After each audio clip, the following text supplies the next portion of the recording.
Here's a reminder, no matter what topic you're talking about, you should never forget your anatomy, physiology, and biomechanics. And that is what I emphasize to every single fellow. With that in mind, I'm going to let you in on a secret. Understanding rheumatoid arthritis is directly dependent upon your understanding of the extensors. Now, if you look at the extensors of the hand, they're very, very complex, as this drawing from Zankoli's book can show. However, you can simplify this to make it look something like this, where there are three principal tendinous slips: the terminal slip, the central slip, and the main tendon. Then there are three primary tendinous insertions. The terminal and central slip have a strong insertion, and the main tendon has a tenuous insertion to the base of the proximal phalanx. Once you know the primaries, you can then go on into what are called the secondary tendinous slips, such as the lateral band and the sagittal band. And these, in turn, provide secondary insertions, the lateral band to the intrinsics, and the sagittal band wraps around the metacarpophalangeal joint to insert onto the volar plate.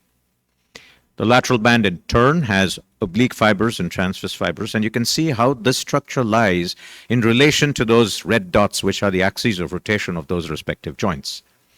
There's also something called the oblique retinacular ligament, which has been described. I have never been able to find one. And I have seen people who swear they have always seen one, but when I'm in their operating room and then I ask them to show me one, they say, oh, maybe this patient doesn't have it.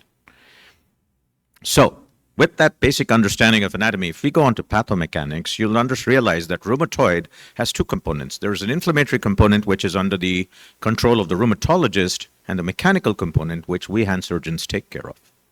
The mechanical problems can be two types, or two categories. There are loss of a specific function, which then leads on to a secondary deformity. So what happens is there is some primary function which gets lost. And as a result of that, there is a compensatory overactivity of other units, which then initially leads to a supple deformity of adjacent joints.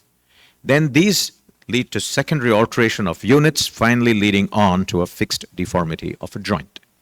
So with this sort of cascade in mind, let us see what the swan neck deformity does. There are various initial problems that can initiate a small swan neck deformity. It could be loss of a terminal slip, loss of contracture of intrinsics, weak PIP volar plate, or a combination of all of them. So let's just take one of them and see how rheumatoid, the deformity of swan neck progresses. Let's begin with loss of a terminal slip. Now, if that happens, you can no longer extend the DIP, so you compensatorily overpull the central slip. And if you do that, you'll end up with a supple hyperextension like that of the joint. Over time, that leads to secondary changes. What are they? You'll see a dorsal migration of the lateral band. You can see the volar plate getting stretched and attenuated at the PIP joint, and contracture of the oblique fibers. Then these can get Then the further one, you can also have a foreshortening of the central slip and intrinsics, which then leads to fixed deformities. In the PIP, it's a contracture of the dorsal capsule. In the DIP, it's a contracture of the volar plate and collaterals. There is another unique form of swan neck which we commonly see, which is swan neck deformity in ulnar deviation, which is this deformity. Now, I'm not going to talk about the ulnar part, deviation part. I'll just look at the swan neck part. Now here what is happening is the primary problem is an attenuation of the radial sagittal band. When that happens, because this side is no longer pulling, the other side of the ulnar sagittal band overpulls. When that starts overpulling, it'll obviously lead to a supple lateral deviation of the MP joint, and then leads to various secondary changes. Of importance to us from a swan neck deformity standpoint is the fact that the intrinsics on that side get shortened, as well as the sagittal band, which then leads on to a swan neck deformity. So how do we go about management? Now, I told you this is how a rheumatoid deformity will typically progress.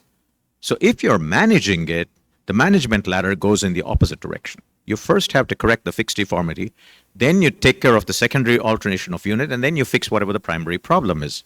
So what are the fixed deformities in rheumatoid and how do you manage them? Well, you have to release the dorsal capsule in the PIP and release the volar capsule in the DIP if they are fixed. Then you do the secondary change management, which is releasing and dividing the oblique fibers of the sagittal band, oblique fibers. Then you release the lateral band and push it downwards.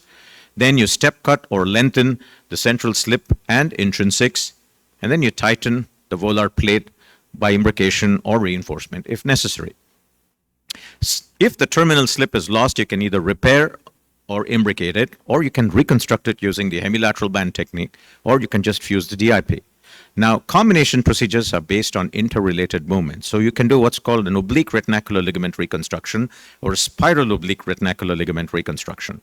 ORL, you detach the lateral band as shown there, and then you bring it dorsal to the DIP and volar to the PIP and just attach it to the A2 pulley. Whereas if you do a SORL reconstruction, you use a free tendon graft and you use that same construct to also reinforce your volar plate by bringing it dorsal to the DIP, volar to the PIP, but going across the joint, so now you have something like a volar plate also there.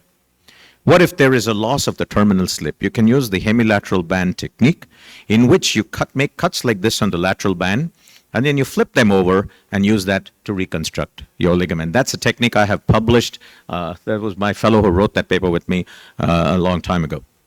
Here are a few quick illustrative cases.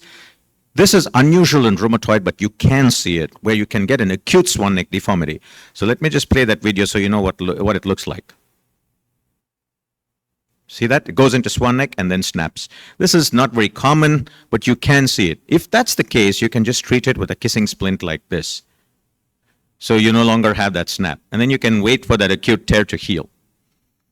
Now, if you have a supple swan neck deformity, which is a little more obvious and fixed, you can treat it with something called an oval 8, which is a very simple ring to have, and that corrects your swan neck deformity. If it's a chronic swan neck deformity, then you have to do all the procedures that I described, including, as you can see, pinning that DIP joint. And if you have an ulnar deviation with volar subluxation, then you have to do a whole lot more, including MCP arthroplasty, releasing the intrinsic, centralizing, blah, blah, blah, till you end up with a final outcome, which looks like that. So, in summary, understanding rheumatoid arthritis is directly dependent upon your understanding of the extensors. Remember, rheumatoid deformities start with some kind of a primary problem, which then progresses down all the way to the deformity, in this case, the swan neck. Management goes in the opposite direction. You correct the fixed deformity first and then go on from there. And always remember, throughout this, splinting and therapy plays a critical role. Thank you very much.